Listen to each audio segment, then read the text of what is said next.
right, it's finally here. The day has arrived. Bleach Rebirth of Souls has launched, and well, I think it's fair to say it's off to a somewhat shaky start.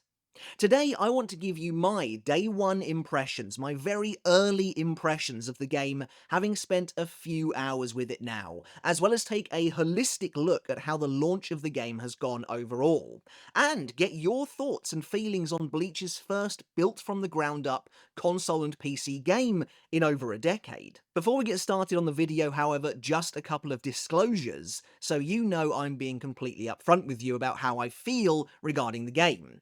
First of all, Bandai Namco were kind enough to send me a copy of the game this morning, which I appreciate greatly. However, I haven't signed anything, I haven't had to make any concessions, so all of my thoughts today will be free of any preconceived bias aside from the fact that I'm a huge Bleach fan and want to see the game succeed. Plus, it kind of seemed like they didn't really want creators to have the game early in the first place anyway. The second disclosure is a lot simpler.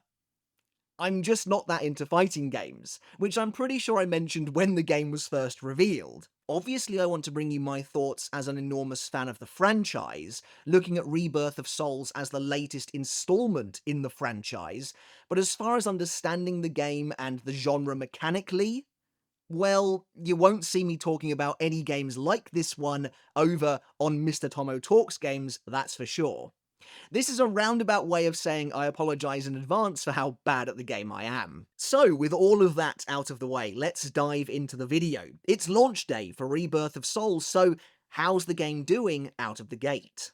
Before we get started on the video, guys, if you haven't done already, consider hitting subscribe down below if you enjoyed today's video and you want to stay up to date with all of the videos coming out of the channel in the near future. I really would appreciate it, and it does make all the difference. And I mentioned it a minute ago, but if you haven't done already, check out my other channel, Mr. Tomo Talks Games, where we talk about all kinds of games, though not fighting games, I'll tell you that right now. And if you're interested in that at all, game discussion, all of that sort of thing, go and check it out. Give a subscribe over there as well. Again, I really would appreciate it, and your support does mean the absolute world. So, I think I need to kick things off, really, by addressing the current situation over on PC at the time of recording, because it seems to be nothing short of an unmitigated disaster. Luckily for me, I'm playing the game on PS5 Pro, and it's been a mostly totally smooth experience from the moment I booted the game up, although having said that, I haven't played online yet. But over on Steam, where I imagine a decent chunk of players have picked the game up, things aren't looking good. Of 2,209 reviews, only 42% of them are positive, giving it a mixed rating overall, which is a slight increase from earlier in the day, where the game had slipped into the mostly negative rating. It seems like PC players are facing numerous issues from the get-go, from the game completely crashing before or after playing the tutorial, to not even launching at all, to there being numerous graphical and audio issues just completely plaguing and frankly ruining the experience. It is totally unacceptable, especially when some people played upwards of £100 for the Ultimate Edition and the game is completely unplayable in certain instances. Obviously, this isn't the case for everyone on PC. Some people, I'm sure, are getting to play the game with no problems whatsoever, but it does seem to be fairly widespread based on the community response, and it's a huge shame to see. Of course, everyone was extremely excited for the new Bleach game, really the first true one we've had for many years, and so to have it do nothing but crash must be totally crushing. To their credit, the developers are aware of the plethora of issues and have actively reached out to the community for help in identifying the problems they are suffering from, noting that they are working on a solution. It's obviously somewhat naive to say and to hope for, but really no game should be launching in this state. Not only is it painful for the fans who paid for the game, but a bumpy launch like this can really hurt the perception and longevity of the title, which again, really wouldn't be good at all. From what I can see, the PC community has really kind of come together, though, to try and find fixes for the individual problems people are having, which is great to see. Like on the Steam Community Hub, for instance, there are at least a couple of posts I can see right off the bat where people are talking about some fixes they may have found for some of the major issues, so that is really great to see, and hopefully a more widespread fix comes pretty soon. So yeah, I mean, hopefully that all gets fixed soon enough and people are able to play without issue over on Steam, and hopefully it doesn't do any lasting damage to the game, but as for my experience so far, well, it has certainly been better than that. On PS5, the game has been essentially problem-free, which I am grateful for. Again, I haven't played online yet, but apart from that, the game has been running absolutely fine, and to be honest, it has been surreal, really surreal, to finally have a brand new big-budget Bleach game to play again after so many years, to unlock trophies for as well. It seems like the Platinum is going to be very doable, which is quite exciting for a trophy nerd like me. It definitely feels like this entire package comes with a sense of recognition for the series' more recent successes, which is awesome to see and to experience. So I've sunk maybe 5 or 6 hours into the game so far. I've completed the first arc of the story mode, the Substitute Shinigami arc, played a few games of Versus mode, spent a fair bit of time in the training mode, and attempted the first mission mode stage as well. So let's begin with what I like about the game right off the bat. In regards to its art direction, it is faithfully Bleach, right down to what feels like the smallest detail. I adore the look of the menus. They are extremely clean and stylish and nail the Bleach vibe. Specifically kind of early Bleach, but they nail the Bleach vibe. And the same goes for the character select screen as well. It's so sleek. It looks so cool. It's so awesome to see these characters collected in one place like this. The soundtrack is upbeat and eclectic and memorable. I've already found myself humming several of the tunes back when I've been away from the TV, so that's a pretty good sign there's going to be some earworms in there. Once you complete the first chapter of the story mode, essentially the first arc, one of the intro movies plays, one of the ones we got a trailer for recently on YouTube, and it looks fantastic. And again, it's so creative, and it feels like Bleach brought to life in the form of a game, which is just really wonderful. And to kind of be sitting there in front of my TV playing this really nice new Bleach game is just so great in 2025. And I've said it before as well, but I think the roster here is really strong, which is arguably one of, I would say, two of the most important things to get right, the roster and the mechanics. It's diverse, it's interesting.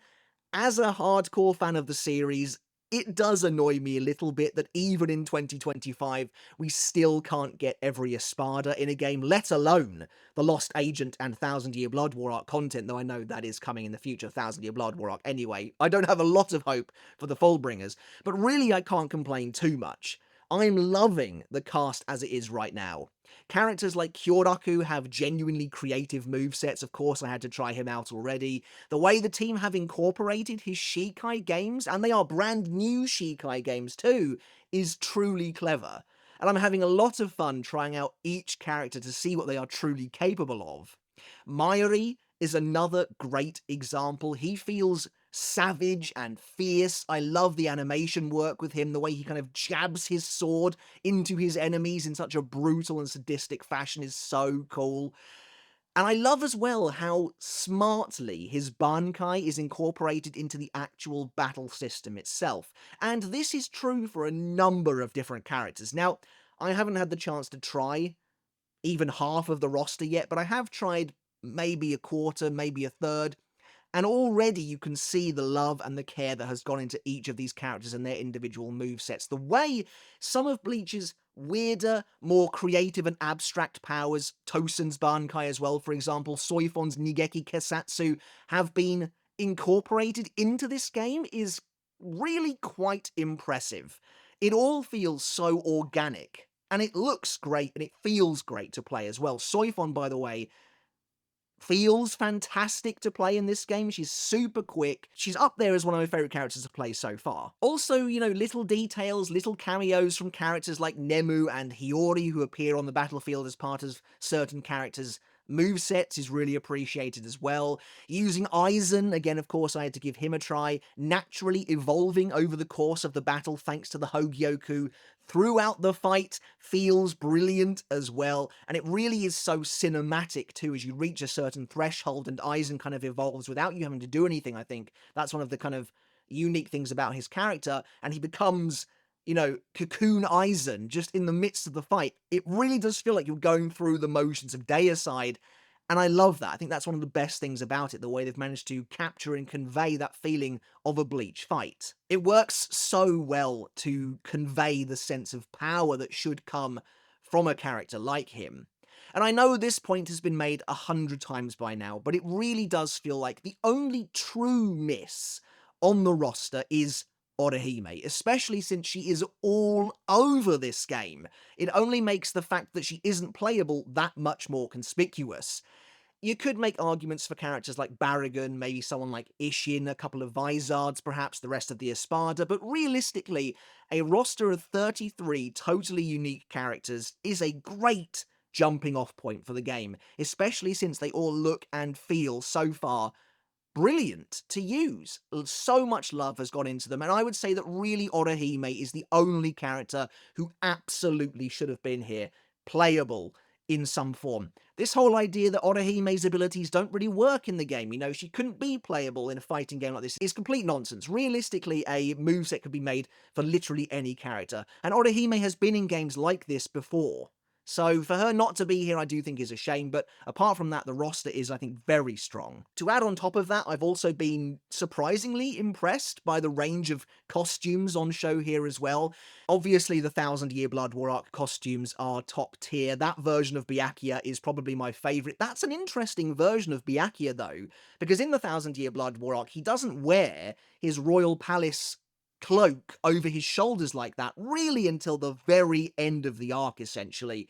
Never when he has the little hat or anything like that, so that's kind of interesting to see, and it does look pretty cool. But I mean, like, Mayuri's sunsuit looks absolutely amazing, and there's even the multicolored variant as well, which I wasn't expecting to see. That's such a nice little additional detail. And as well, that kind of hammers home this idea that they are working with the anime team in conjunction as well. I think they mentioned that in regards to the upcoming Thousand Year Blood War Arc DLC characters, and if they exhibit the same kind of attention to detail as these do, we're going to be in good hands, I think. But yeah, there's just loads of really cool costumes here. You have some of the obvious ones, I think, like Captain Aizen alongside his traitorous Arankar arc look. You have Captain Shinji, which is really nice to see, but you also have things like Yamamoto without the top half of his Shahakusho, which is really badass. It's obviously a little harder, I guess, for some characters like the Espada. Stark, for instance, only has a recolor because he doesn't ever really look any different, but I do think characters like Neutra could have had, for example, his 8th Espada look. I don't know why that wasn't included. Maybe it was because his actual Zanpakuto would have had to have changed significantly, but I mean, apart from that, I feel like he could have had that in there. But yeah, for the most part, in regards to the characters, I'm very happy. I'm very, very happy. And the way the characters have turned out so well here does get me very, very excited for who they might add in the Thousand Year Blood War Arc DLC. That is something I am very much looking forward to. In regards to the actual fighting mechanics themselves, while I am still trying to get to grips with them somewhat, for the most part, I actually enjoy the fighting a lot more than I thought I was going to. It plays really well. At least on PS5 it feels fluid, and the attacks land with a real weight and punch to them. I think the way the team has managed to take the concept of a Bleach battle and incorporate it into a fighting system is very clever. It's clear that was the mission objective here behind this game. That was their core concept they wanted to nail down. And it's clear a lot of time and effort has gone into coming up with a means of replicating how a Bleach fight looks and feels. Because stylistically, of course, Bleach really does have its own unique vibe. Fights are incredibly flashy and punctuated by these huge pendulum swing moments, and that is exactly what happens here. Now, maybe some people are put off by the abundance of miniature cutscenes and transitions that happen throughout the battles, but so far I haven't found them to be egregious, and to me they add to that cinematic feel that is so key to nailing down a Bleach battle. Mapping several abilities to the spirit energy system is an effective way of exploring every character's potential range, while also making it very easy to use Shunpo or the character's equivalent to recreate a badass striking moment that looks lifted straight out of the anime as you teleport behind someone. Maybe again you get a small cutscene shot where the character who's being targeted looks all shocked, recreating, you know, some of the most famous and iconic panels in Bleach. Is really awesome stuff, and again feels like it was kind of slathered with love and attention. It feels like, crucially, like I said, a lot of care went into trying to replicate a Bleach fight, like you might see in the manga or in the anime. And that goes doubly so for the Awakening and Kikon move systems, which again really capture the over-the-top transformations and powers of Bleach. Actually getting to earn and activate a bankai in real time, for example, makes so much sense for the series, and it's been translated really well. So, to be honest, for someone who is very much a fighting game layman, I've already been having a ton of fun with the actual battles themselves. Perhaps unsurprisingly, it feels like these mechanics, the characters' own individual playstyles, is where the most time and effort went. And I mean, that's probably time well spent, let's face it. I've also completed a chunk of the story mode. Like I said, I've finished the first arc, and I have mixed feelings about it, but we're talking about what I like, what I enjoy right now, so I have to say I'm very impressed and a little taken aback at how in-depth they've gone here. While the story has been abridged to a fairly obvious degree, which was inevitable and totally fair, this is still a thorough retelling of Bleach so far, and I'm kind of bowled over by it. Also, the amount of fully made up character models in the game for unplayable characters is quite surprising. You actually battle the likes of Fishbone D, Hexapodus, whose name I think is spelled incorrectly here in the game, and Shrieker, which is really awesome. It is a little weird that you spend the first chunk of the story mode fighting battles that don't replicate the majority of how the game is actually played, one-on-one human battles, but once you reach Renji at the end of the arc, it does feel really good and feels like the story mode comes into its own. I also enjoyed the brief time I spent with mission mode, though I haven't put too much time into it yet, so I don't have a lot to say about it, but I mean, in general, that's what I'm enjoying about the game so far. Crucially, for me at least, and again, I'm a total self-confessed fighting game layman, the actual combat itself is satisfying and fun and really captures the essence of Bleach, which I think is vital. So yeah, what I'm liking most about the game, thankfully, is the fighting mechanics themselves, the characters, the roster diversity, and just how much effort has clearly gone into every single one of them. Each and every one of them. The look, the feel, and the vibe of the entire game is perfectly encapsulating Bleach itself. The music, the visuals, the menus, it all screams Bleach, which again is wonderful. And I'm also impressed at how thorough the story mode appears to be, and I'd say personally the game seems to be pretty feature complete on the surface. Again, if there's something you as a more seasoned fighting game player thinks it's missing, do let me know in the comments. Anyway, on to the parts of the game that I'm currently less keen on. While the game is perfectly playable on the PS5, which is a blessing at the moment, it is quite ugly. It is blurry, the resolution is 1080p at most, maybe running under that at times, which is really weird.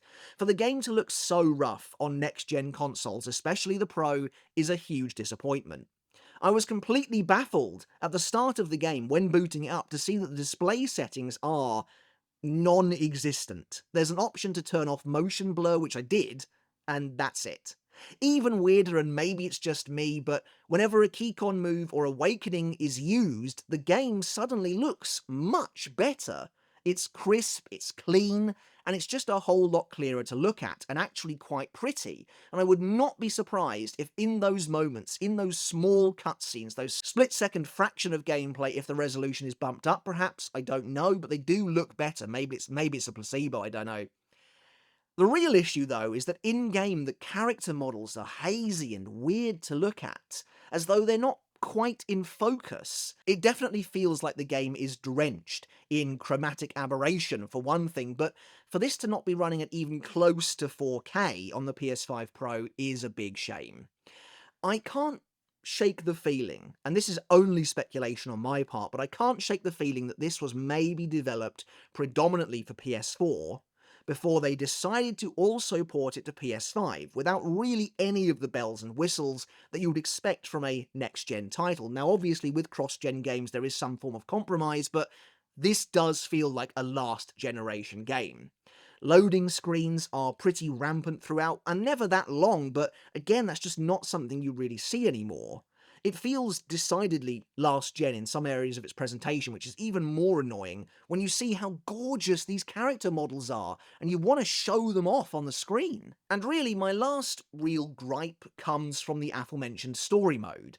The cutscenes are both very long and also quite cheap looking, considering much of the art and the direction of the game, like I said, looks great. These do kind of stand out like a sore thumb.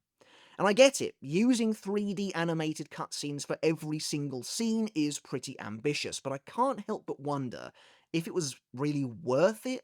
Some of these shots look maybe 2 generations old, but again, it's not the end of the world and critically doesn't affect the gameplay. So, I mean, that's about it for my pretty brief launch day first impressions of Bleach Rebirth of Souls. It's a mixed bag right now, but honestly, I'm just grateful I can actually play it. I hope that the game is sorted on PC sooner rather than later for those who can't play. Maybe by the time this video is released, the situation will be fixed, and hopefully won't have done lasting damage to the game's reputation. As we wrap up, there are a few little nitpicks I, again as a pretty big Bleach fan, couldn't help but notice that did seem a bit off. For example, Shikai Ichigo's Kikon move dialogue is "Sorry, I'll kill you," which really doesn't sound like Ichigo at all to me. It threw me off the first time I heard it in the tutorial. "Sorry, I'll beat you," maybe, but kill is a very strong word that Ichigo explicitly never uses outside of when he wants to kill Tsukishima, so that was a little bit weird. Then secondly, in the story mode, again, I get that making a ton of models that will never be used just isn't going to happen and does not make financial or sense in a time perspective, but it was weird seeing Fishbone D of all characters randomly return in place of the pig hollow that attacks Rukia, and for her to even call him a pig, which again was kind of odd. But anyway, closing out now, would I recommend the game right now as of launch day? Certainly on PS5, yes, I would. Absolutely recommend Bleach Rebirth of Souls to Bleach fans and even fighting game fans. It captures the spirit of Bleach really, really well, and the characters have been immaculately translated to the point where I am very excited to see who the Thousand Year Blood War Arc DLC characters are going to be.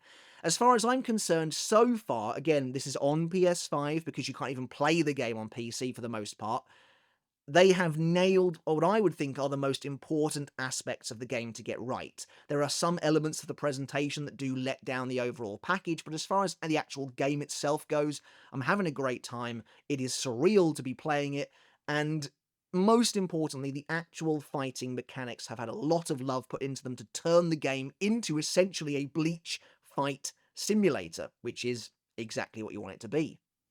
But let me know down in the comments, how have you found the game so far? Are you playing on PC? Are you playing on PS5? Are you playing on Xbox? How has your experience been, no matter where you are? And if you are able to play the game, who are you currently using the most? Which is your favourite character? I'd love to hear your thoughts down in the comments below. Alright guys, well that's it for my launch day impressions of Bleach Rebirth of Souls. Here's hoping it gets fixed on PC sooner rather than later. Maybe, like I said, by the time this video goes live, it will have already been. Here's hoping. Do consider hitting subscribe if you haven't done already to stay up to date with all of my videos moving forwards. Check out Mr. Tomo Talks Games for more game talk just like this, although not quite just like this, but about other games. Maybe give it a subscribe over there again. Your support would be greatly appreciated. And as always, I want to give a massive shout out and say a huge thank you to my supporters over on Patreon, who I really couldn't do this without, and your support does mean the absolute world to me, so thank you all so, so very much. Alright guys, until next time I'm going to go play some more Rebirth of Souls, and I'll catch you later. I'll see you then.